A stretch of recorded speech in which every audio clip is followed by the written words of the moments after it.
Hello everybody and welcome to this video in which I would like to share with you some ideas about the notation, effect, performance, accentuation, looking for a kind of right balanced tempo of the Opus 40 number 2 by Beethoven. First part, I am using for this purpose one of a beautiful score I think I have. It's the original Journey edition in which Journey gives his own fingering and speed indications.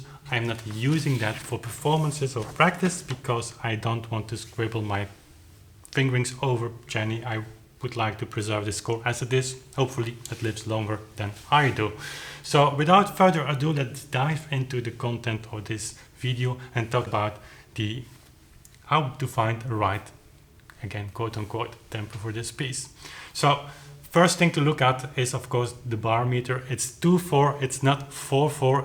I'm telling this because it's a difference. 2/4, you have an accent every 2 quarter notes. 4/4, obviously, you have the same, but the third beat gets a little bit less accent than the first. So that's a difference. And also, it would be interesting for you, if you're interested in that, to look to some Haydn, Beethoven, Mozart 2/4 pieces and compare them with the 4/4. The 4/4 in that time has a little bit more open structure, and it presses on the tempo also in the 2/4 bar structure. I've made a video on the 2/4 as seen as 4/8, based on an interesting article by Fink. It's early 19th century, but I will link it in this video here so you can check it out if you are interested in learning more about that. I will not go into detail anymore. Just to repeat some elements is that in 2/4, in that time you see often a more condensed harmony, use of faster note values than the 16th note, which is a kind of a limit for the normal tempo ordinario. We're talking about that in other videos as well.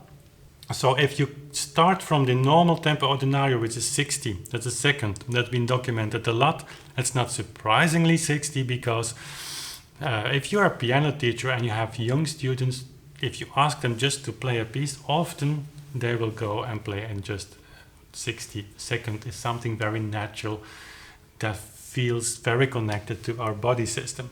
But anyway, that's the tempo ordinario also for music pieces, notation in a kind of 4/4 structure with 16 notes as a limit of speed and with a harmony progression that's not too dense. You often see in 2/4, however, that's more dense, more taken into a microscopic structure, and then you jump over to a 4/8 structure, which of course suppresses the tempo a lot. Often you will see in Haydn, sometimes with Mozart as well, that to compensate a little bit for that, Haydn often indicates presto, which doesn't mean go as fast as you can. It just means go as fast as you are allowed in this notation. That's what people often forget.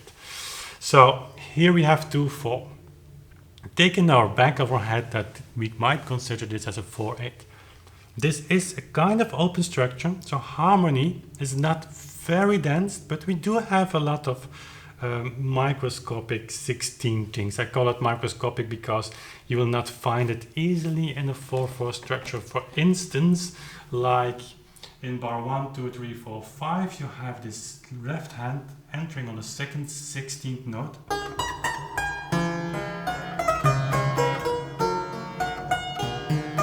Giving a little bit of accent. You have other things as well. For instance, in the jump to that passage, you have and I will bring the score on the screen, you will have the big jump with the bow, legato, you have to detach, and there is an accentuated note, this is strich. Journey gives, it's not just staccato, it just needs an accent.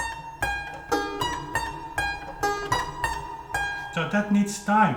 And if you would think, well, on the clavichord maybe, on a pianoforte it's much faster, that's not the case. The clavichord is by far the fastest instrument, most responsive instrument that you can find, because you basically don't have a mechanic to deal with.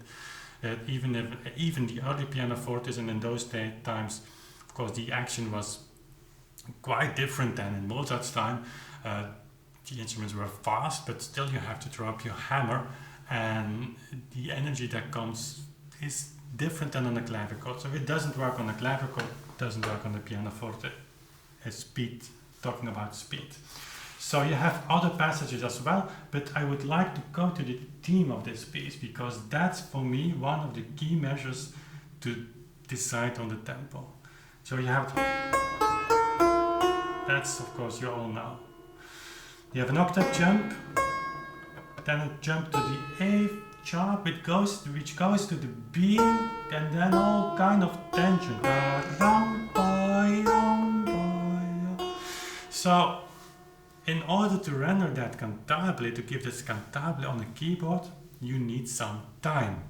If you just approach this in a kind of keyboardish way, in one, it's played like that, then you miss this like a singer would. So you need time for that. In combination with the left hand, it falls a little bit still, but it's nicely bowed.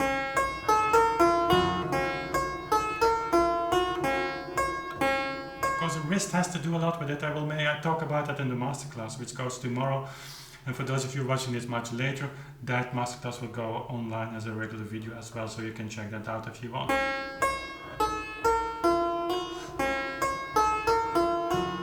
And then the effect of this piece. So compare that with the color. I often have colors in my head just by that hits the effect or the emotion of the piece. Just this morning, sitting at the breakfast table with my youngest daughter, and of course Sophie was also there, but the outside was so nice. Early spring sky, light blue, and the girls are talking about baby blue. I said, well, there you have your baby blue, but it was not baby blue, it was too dark for that. But it's a kind of light blue with some white aspects in. That's this piece. It's very friendly. It's not storm. It's not anger. It's not hurry. It's the most relaxed emotion of whatever you would call it that you can have. Imagine walking on clouds, then you would have this feeling. It's freedom. And I don't know if you hear that, but you need that time to just consume, so to say, this.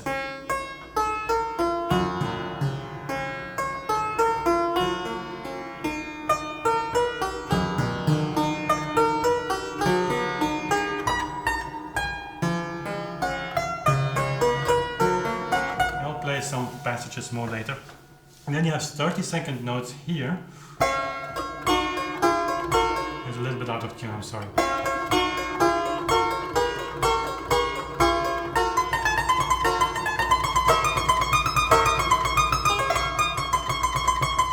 So the 30-second notes here are not meant very structural. If they are structural, meaning that you have to articulate them, there are not indications of articulations on the 30-second notes, so they can be played a little bit more fluent than when you would have, for instance, in adagios or andantes, where you have these microscopic indications of ornamentation, and even trills on 30-second notes, which slows down the tempo incredibly, so that you even start to count in 16th note instead of 8 notes. So he doesn't apply it for that. And then you have later on. So the 30-second notes, that's important to understand, that I don't think that they are suppressing the tempo a lot.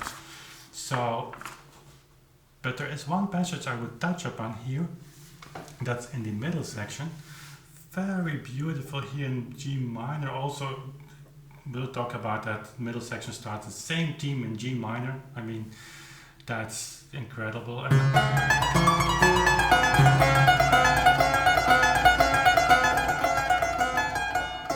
Triplets, 16s in the left hand. You have this. Pianissimo. And now.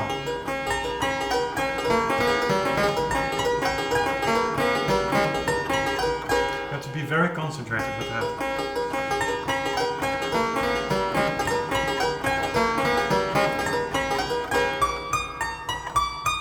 So you need time for that. There is a bow over the 4 16th notes with the kind of streak, which is an accent, which makes sense because you have a little bit of the jump, you have to give energy and the release to reach that. And I know the tricks of the piano school, because I was in piano class in Amsterdam, so I have played not this piece but several of these Beethoven pieces, and you take the pedal. If you play much faster, that's the trick. You have to start implementing tricks. That's the great thing of playing in this original. If you apply the notation that if you would, as if you would approach it like a piece of Bach. If you have the same approach to Beethoven, that's the great thing, is that you don't have to apply tricks anymore. It falls naturally all in its place. And don't believe people who say to you that you should just practice harder. They did not practice harder in those days. Don't think they did. Technique is something that became only important after the second half of the 18th century. No, it's not. It always was important, but it increased around 1840 in a way it's never seen before. So don't think that those people were, like they say in German, Übermenschen, that they were not. So if you are a professional player and you have difficulties in playing this passage, and there's something wrong with the tempo, because Beethoven did not have in mind to plague you, to be in a kind of, I wouldn't say asshole, but I mean, if you have to practice that in conservatory, it's a really tricky pace. And so you start ticking the pedals so that you can have this note that you're having to jump from just in the sound cloud of the piano, and then it works. You can implement that on the piano as well, not on the clavichord. So much of that music still works on the clavichord, but not if played according to today's standards. But this passage is a tempo limitation passage technically. So without even understanding something about the effect, about the story about this piece, that should give you an indication of that. So again, in the masterclass I'm covering that a lot more. Maybe just to end this short introduction to the way I come to my tempo. Czerny gives 160 for the 8th note, which in metrical understanding is 160 for the 16th note, or 80 for the 8th note. I found a beautiful feature on my phone, having the metronome tick every 2 beats, like this. And don't think that's not historical, because you will find many metronomes in those days which had the ability of just with a slider have the metronome tick in every 2 beats. And by the way, metronomes were not used at the beginning to practice. You can even read in Czerny's Opus 500 about that, but to give you the speed indication. So this would be for the 8th note. A little bit slower than I do, apparently. Very calm. Here, we can have time.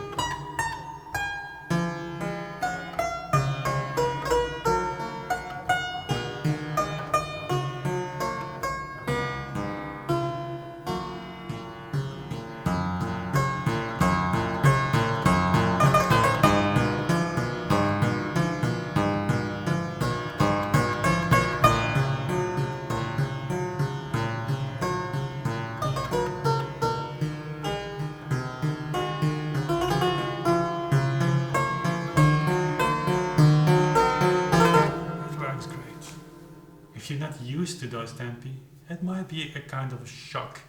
But remember that if you play in single beat, it's possible, this piece.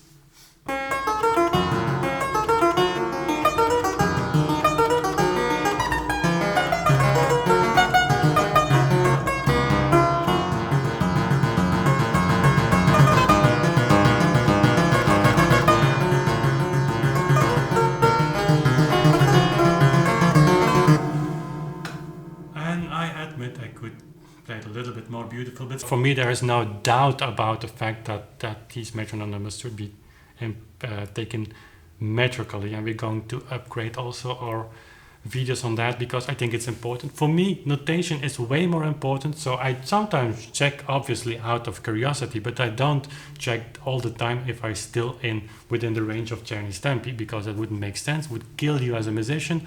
It's Sometimes it's shocking for me too, as in the Beethoven Grave. I thought I have to apply that as well there. We're making a lot of another video on that too.